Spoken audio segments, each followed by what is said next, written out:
আফগানিস্তান এবং পাকিস্তানের শান্তি আলোচনা ফের ভেস্তে গেল। তৃতীয় দফায় গত বৃহস্পতিবার থেকে তুরস্কের ইস্তানবুলে দুই দেশের প্রতিনিধিরা আলোচনায় বসেছিলেন। পাকিস্তানের প্রতিরক্ষা মন্ত্রী খাজা মোহাম্মদ আসিফ পাকিস্তানি সংবাদ মাধ্যম জিও নিউজকে দেওয়া এক সাক্ষাৎকারে এ তথ্য জানিয়েছেন।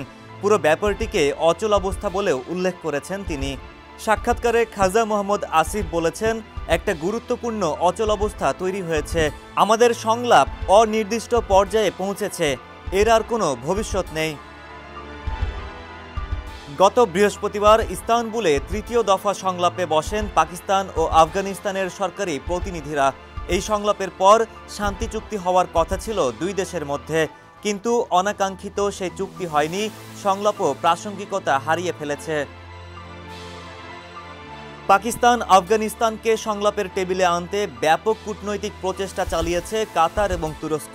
সাক্ষাৎকারে দুই দেশকে ধন্যবাদ জানিয়ে আসিফ বলেন, আমরা সন্ত্রাসের মূলোৎপাটনের জন্য আফগানিস্তানের সহযোগিতা চেয়েছিলাম এবং কাতার তুরস্কের মধ্যস্থতাকারীরা আমাদের অবস্থানকে সমর্থন করেছে। এজন্য তাদেরকে আমাদের পক্ষ থেকে ধন্যবাদ। এমনকি আফগান প্রতিনিধিরাও আমাদের অবস্থানের সঙ্গে সম্মত হয়েছিলেন। কিন্তু যখনই শান্তি চুক্তি স্বাক্ষরের প্রসঙ্গ এলো, তখন তারা পিছিয়ে গেলেন। তারা চান তাদের মৌখিক প্রতিশ্রুতিতে যেন আমরা আস্থা রাখি। এটা কিভাবে সম্ভব? কোনো আন্তর্জাতিক আলোচনা কি সমঝোতা স্বাক্ষর বা চুক্তি স্বাক্ষর ছাড়া হয়? প্রতিবেশী এবং একসময়ের ঘনিষ্ঠ মিত্র আফগানিস্তানের সঙ্গে গত কয়েক বছর ধরে তিক্ততা চলছে পাকিস্তানের।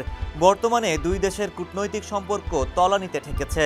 2021 সালে তালেবান বাহিনী কাবুল দখল এবং সরকার প্রতিষ্ঠা করার পর থেকে শুরু হয়েছে এই অবস্থা।